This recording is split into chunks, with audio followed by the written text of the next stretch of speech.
There's a mysterious but reoccurring theme within many Indo-European myths of a hero journeying into the underworld. Heracles, Orpheus, and Aeneas are perhaps the most famous to have undertaken this perilous journey, but they're not alone. This theme is also critically important to understanding Celtic and Germanic mythology. By launching our own raid upon the underworld, we may discover a deeper meaning behind these important tales.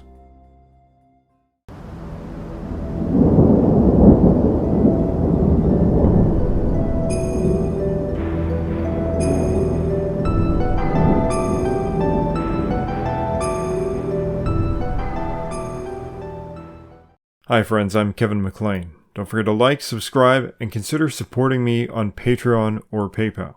Your support helps me to create content like this, and by supporting me you will also gain access to exclusive material. Much thanks to all of my supporters. Heracles was the first mortal to enter the underworld and return.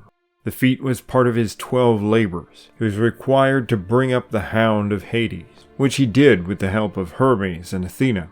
However, before he undertook the quest, he was sure to become an initiate of the sacred rites of Demeter and her daughter, Persephone. The exact nature of the knowledge conferred during these rites was forever kept secret, but it's believed by some to not only be connected with a pleasant time in the afterlife, but to a process of reincarnation. This process is expressed in the myths of Persephone, who dwells with Hades for the dying part of the year, but emerges from the underworld during the period of growth. Odysseus travels to the underworld in order to find the prophet Tiresias, who bestows upon him the knowledge of how to get home. Orpheus goes to seek the release of his wife from Hades, but is also a gifted poet whose head gives prophecies after death. Aeneas meets with the spirit of his father, who grants him a vision of the destiny of Rome. The underworld is strongly connected to knowledge, especially knowledge of past and future. Yet wealth is also connected to the underworld. Hades is often called Plutos, the wealthy one. The precious minerals of the earth dwell in his realm, as do the spirits of the dead, as does the force of life for the crops linked to his wife Persephone. In Greek myth, the relations between Olympus, the heavenly realm, and Hades, the hidden realm, are generally in accord. Yet the same may not have been the case in other European traditions.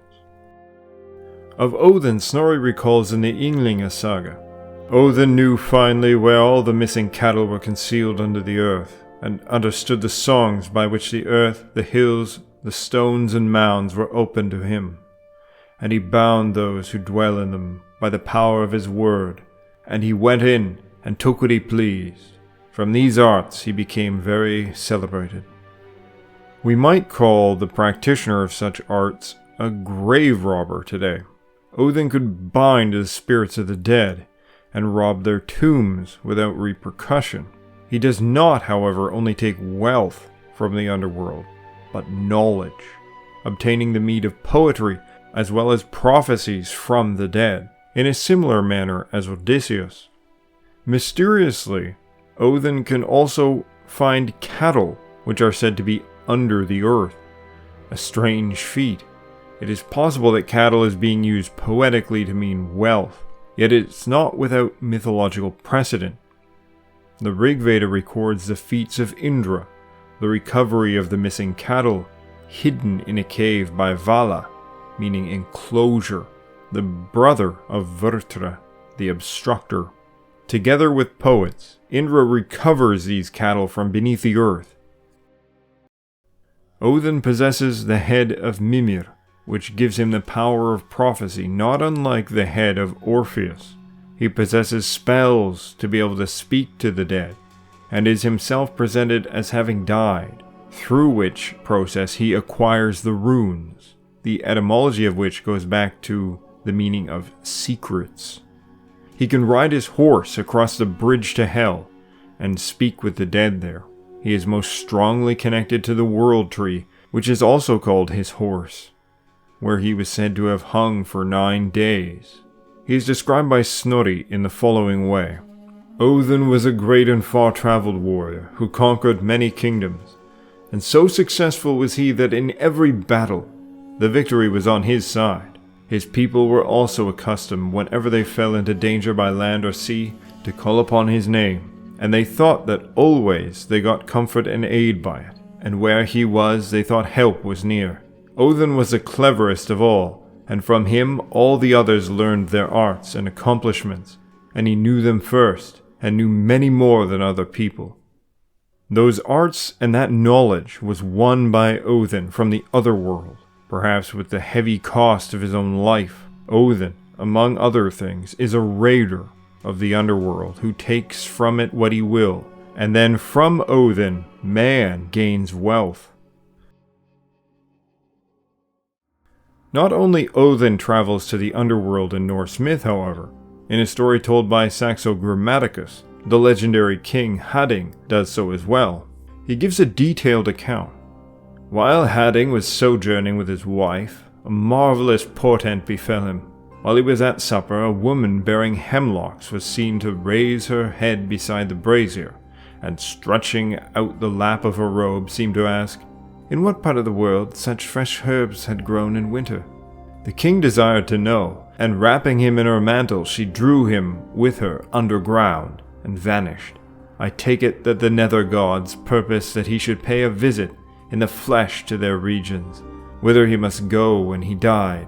So they first pierced through a certain dark misty cloud, and then advanced along a path that was well worn away with long thoroughfaring.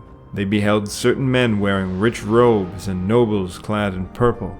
These passed, they at last approached sunny regions, which produced the herbs the woman had brought away. Going further, they came on a swift and tumbling river of leaden waters whirling down and likewise made passable by a bridge.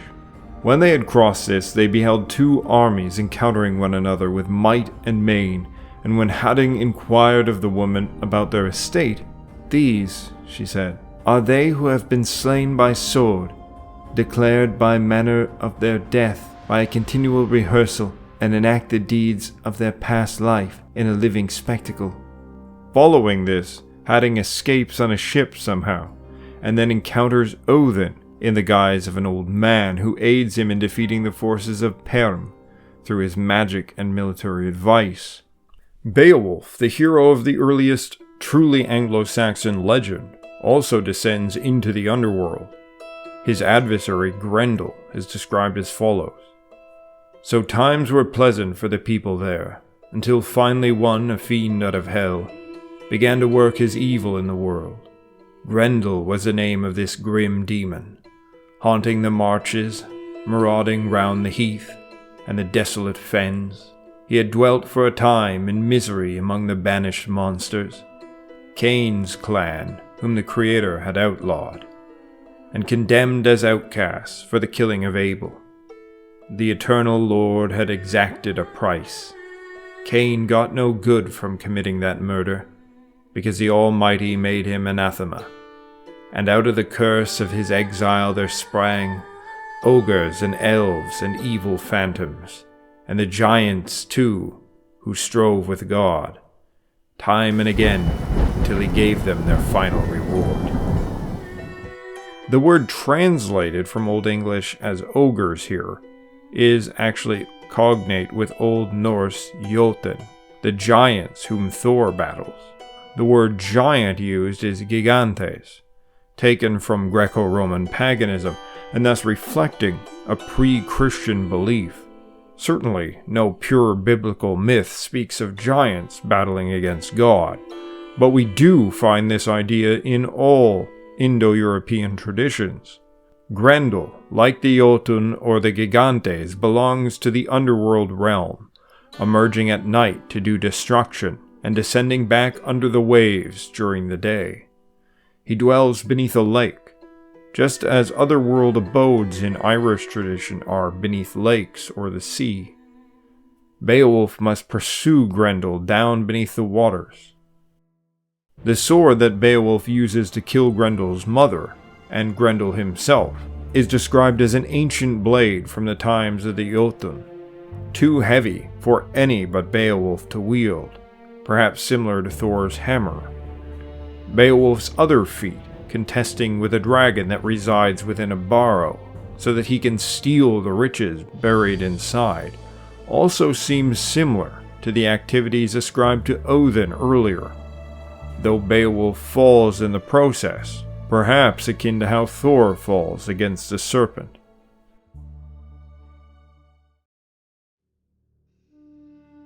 In Slavic myth, there are likewise heroes who travel into the underworld. In a Czech tale called The Flaming Horse, the story of a country where the sun never shines, which is found by different names and with slightly different details in almost all Slavic countries. A horse, ridden by the king whose head shines like the sun, provides all the light for the kingdom, but is stolen away into the underworld. A seer promises to return the horse and ventures into the unknown mysterious realm to get it, through trickery, magic, and combat. The seer retrieves the horse and brings it back to the king. When they cross the boundaries of the Dark Kingdom, the sun in the horse's forehead sent out its blessed rays in all directions. Everything came to life. The earth rejoiced and covered itself with flowers. This folktale is only thinly disguising that the seer was believed to have retrieved the sun, and perhaps this was a daily ritual occurrence. In Indo-European tradition, the day is begun with a morning ritual performed by priests connected to the sunrise. The Russian tale, The Three Men of Power, tells of the descent into the underworld by three brothers, evening, midnight, and sunrise, to rescue three captured princesses. For 3 days they rode through the green forest, until at last the red drops of the trail led them to a deep pit, a black hole in the earth, hidden by thick bushes, and going far down into the underworld. Then sunrise sat in the loop, and evening and midnight lowered him down into the dark. Down and down he went, swinging in the dark, till he came into a world under the world, with a light that was neither that of sun nor moon nor of the stars.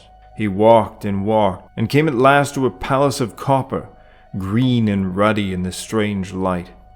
He went into that palace, and there came to meet him in the copper halls a maiden whose cheeks were redder than the aloe and whiter than the snow. She was the youngest daughter of the king, and the loveliest of the three princesses, who were the loveliest in all the world.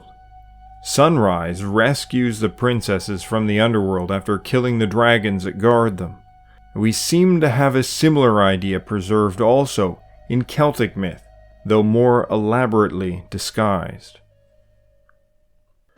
The Welsh tales collectively known as the Mabinogi contain information about Celtic gods recorded by medieval bards. The first tale explains how Pwyll, the lord of Dyfed, became known as Pen Anúvan, the chief of the underworld.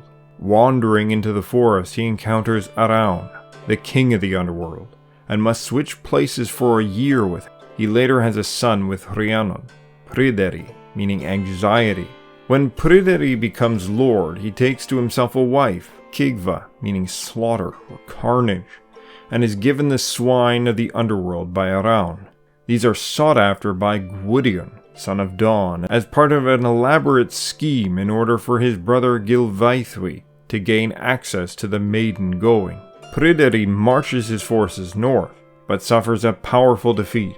A hostage is taken from him named Gwyrgi Gwastra, meaning vile manhound. The contest concludes when Pryderi and Gwydion face each other in single combat.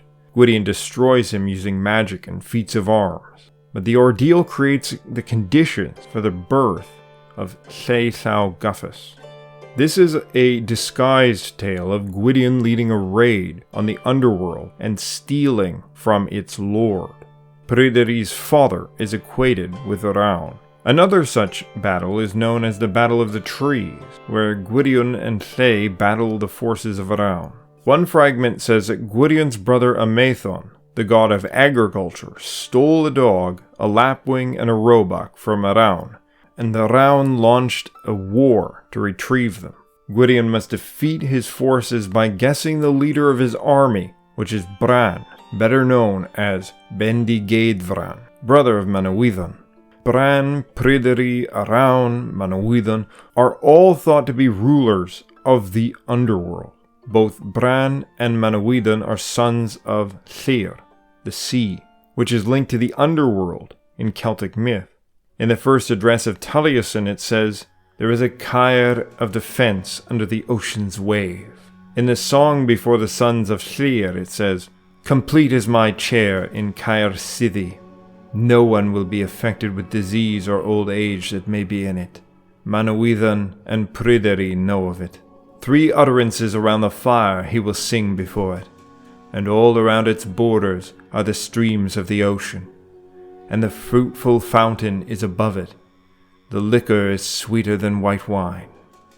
Caer Siddi is the Otherworld abode, sometimes beneath the earth, sometimes as an island in the furthest reaches of the sea, sometimes as beneath the sea.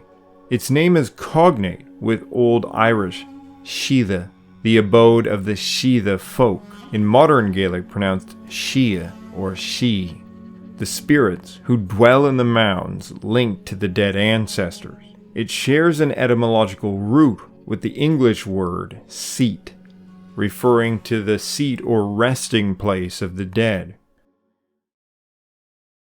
The gods who rule the underworld appear to be in a tense relationship with the gods tied to the human social order, who, akin to humans, must deal with and subdue earthly forces to acquire the wealth of the land.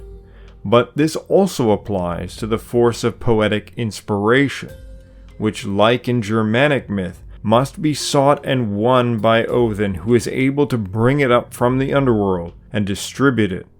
In the poem of the hostile confederacy, the bard in the voice of Taliesin says, "The Awen I sing, from the deep I bring it, a river while it flows. I know its extent. I know when it disappears. I know when it fills. I know when it overflows. I know when it shrinks. I know what base there is beneath the sea." Its cognate in Gaelic is Ai, who is the son of Olaf, meaning master bard, who is the son of Turin. Olaf is either brother to the 3 sons of Turin called the gods of art, or is a unified name for them. As such, they are likely connected to the underworld, as Awen is depicted as dwelling in the deep in Welsh. Turin is often called the son of Ogma, who is credited with inventing the Ogham or Ogham writing system. A Greek account of Ogmios from Gaul says that he was depicted as an old, blackened, hideous figure, with chains coming from his tongue which bound all those who heard him. Though equated with Heracles due to his power, his representation is clearly chthonic. His strength lay in his mastery of speech, which corresponds to the idea that his grandsons are called the 3 gods of art. As the blood price for the murder of Cian, they must acquire numerous powerful items for Lugh: the unstoppable fiery spear that returns to the hand when thrown, goats that are eaten and revive the next day, horses unharmed by wind, waves, and lightning, magical apples that never diminish, a pigskin that heals all wounds, and a hound brighter than the sun, called a sheep by day and a wolf by night. The spear has similar qualities as Thor's hammer, and the goats have the exact same daily reviving ability, including the stipulation that the bones not be broken. Why Cian is deserving of such a massive blood price is explained in several versions of the taking of Ireland. Cian, son of Diancecht, Scalbalv was his other name, gave her Taltil, his son in fosterage, namely Lugh.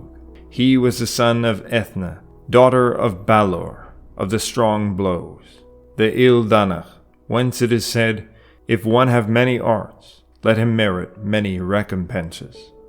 The ancient method of awarding fines for murder depended on the trade and social status of the person killed, yet it implies that Cian was originally the Ildanach. When the sons of Turin hunt down Cian, he is able to transform back into his human form and declares, For if it was in the shape of a pig you had killed me, there would only be the blood money for a pig on me.